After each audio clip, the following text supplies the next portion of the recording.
Come on. Come on. So we're going to be riding this route called the Sky Islands Odyssey. It's 220 miles and about 15,000 feet of elevation gain. Now we're going.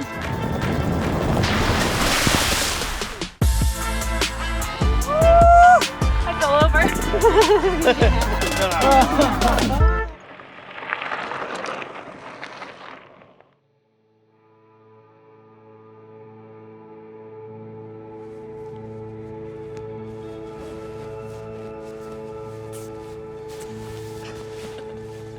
Two cups of green tea afterwards. It Like everything's been made was from organic natural at one point. I don't really care. Like honestly, like the smell of coffee is worth. Yeah. First day on that trail. So this is day one of the Sky Island Odyssey. It's a 220-mile ride down here in the Sonoran Desert. And we got the Ford Bronco Sport as our camp. I got to sleep in the roof tent last night. It was really awesome. And so we're getting ready to ride today. It's going to be one of our bigger days. It's going to be about 50 to 60 miles and about 3,500 feet. Riding around a mountain range. Yeah, we're riding around the Santa Ritas. Essentially, we're covering the whole east side of the Santa Ritas. There's some parts that are fairly rocky, and then we'll head on into the Appleton Research Ranch. That's just over this mountain range here. Feel a little tired, but it'll be good. Just once you start pedaling, it'll be nice. And sun came out and it's warm, so super jazzed. Hi, I'm Sarah Swallow. I'm an adventure cyclist, and I developed the Sky Island Odyssey route that we'll be riding. There's lots of ways of doing this route. Most people bike pack this route and are doing it fully loaded on mountain bikes, but for our purposes, since we've got the Bronco Sport, we're going to essentially be doing gravel rides each day. So this is how my bike is set up for these kinds of rides, but I'm gonna help McKaylee and Aaron get their bike set up since this is their first time doing something like this. Okay, so this is McKaylee's bike. McKaylee's going to be riding a pretty standard gravel bike for this trip, which is great because 90% of the route is just really smooth gravel roads. So since this is McKaylee's first trip like this, I definitely want to make this bike as comfortable as possible for her by making sure her tires are soft enough so that when she does hit the bumps, it's gonna give her a little suspension. These tires feel a little hard to me right now, so I'm just gonna let some air out. I've heard people compare this to feeling like a ripe orange or a ripe avocado, you know, something that's not going to just totally smush, but soft enough that you can kind of squeeze. I think that feels pretty good. So I'm gonna check out Aaron's bike next. Aaron's riding the Salsa Cutthroat, which is an awesome bike for this route. These tires are 2.2-inch tires, so it's gonna be super comfortable on both the smooth stuff and the rough stuff. He's got a few Ortlieb bags that he's gonna be using. So I'm getting Aaron's bike equipped with some tools. It's important to have a pump. This is a floor pump. It's also important to have a multi-tool. It's got Allen wrenches from 2 millimeters to 6 millimeters, some hex wrenches. It's also important to carry an extra tube. These bikes are set up tubeless with stand sealant, which will fill any small holes that happen. And so usually that does the trick, but sometimes you just get a big enough puncture that you need to put a new tube in. These are just some extra items here. We've got tire levers, which makes it easier to pull the tire on and off. And then this is a tire plug. So if we do get a really large hole in the tire, we don't want to put the tube in yet, we can puncture the tire with one of these plugs and seal that hole. So today's our first day, so it's gonna be a shakedown ride. Everybody's gonna be getting used to their bikes. So there might be some seat adjustments, there might be some moving around of where people store things in their bike bags. So now that we've got these bikes set up, we're gonna get ready to roll.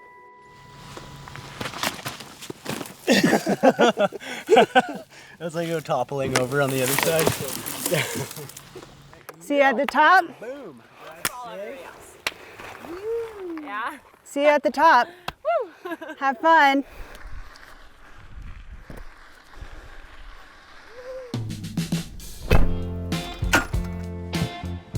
All right, here we go. Boom. No key detected. Who's got the keys? You would think they would just leave them in here.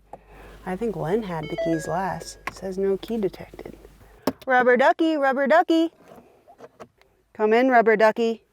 We are missing the key to the Bronco Sport. Right in the glove box. Copy that, checking the glove box. Negative, not in the glove box. Okay, well, they were on the roof. All right, well, that's good. Now we're gonna start the engine.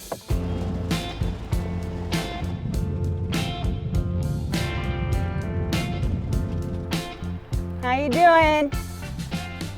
It's bumpy. We can also raise your seat if you feel like you need your seat. Okay. Okay, try that and just for now, and then we might still need to raise it up. Okay, perfect. Keep going then. What's going on? Not much. How's it going? Good, I got stung by a bee. What? Yeah. Are you serious? Yeah, I pulled the stinger out. It's like right on my side here. I think he just got stuck on my shirt and panicked. Are you okay? Yeah, it's good. I don't know what they're for, but look at the bottoms. It's definitely a plant eater. Dude, that was so funny. Yeah, when we started riding, I was feeling pretty good. It was pretty warm going up the pass. You know, basically we had this huge descent down in the valley and then immediately started climbing back up to the... So I was excited, but I kind of knew, I've rode these sections before, I kind of knew what was in store. Get on the bikes for the first time, it's always a little bit of a learning curve. There's a saying, yeah, it's just like riding a bike, but everyone is different. And this is actually my first gravel bike. So learning its characteristics and how it handles was, it's always a little bit different. Come on, come on.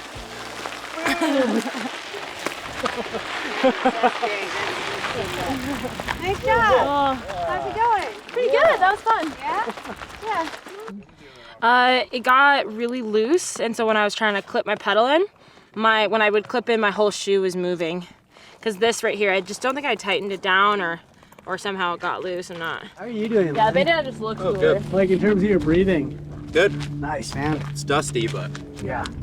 That was a nice climb. Gardner Canyon, Kentucky Camp. Okay, sounds sweet. Okay? Yeah. Sounds good. Sweet, sweet.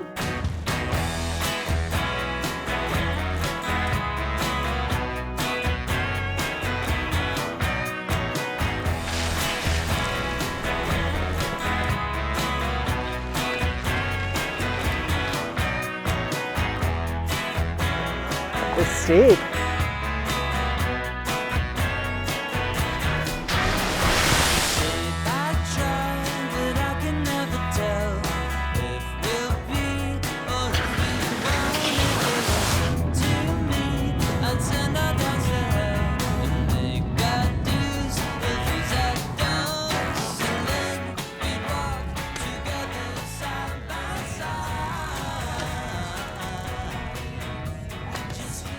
Yeah, I got your messages, run a little low. Out of water. Wee bit. Where are the cars?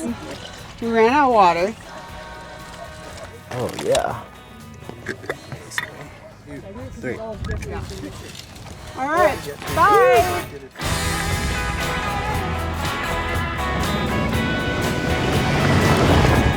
Now we're going.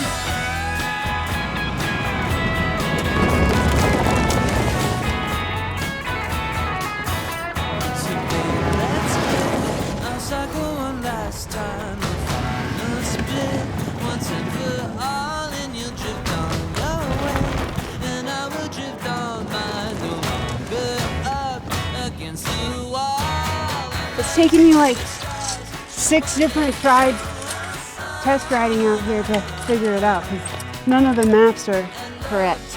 Yeah. Woo. Yeah.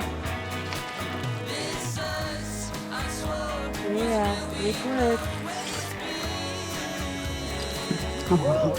Isn't that like Next. Maybe I should drink some too. It seems like a right. Chug. There you go. I really like pickle juice. We had a bonding experience today with pickle juice.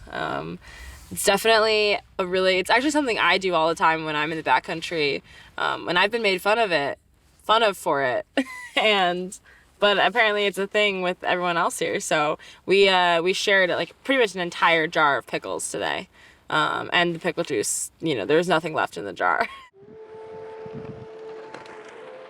The last hour we were riding through creek beds and all around these private roads and grasslands, and we saw some pronghorns and some baby cows. They're really cute. We made friends with a really nice polar bear dog. And then we got to see the sunset with pronghorns just like right there on the ridgeline, and the sunset was a billion different colors and it was absolutely gorgeous, and I just got to zone out and bike.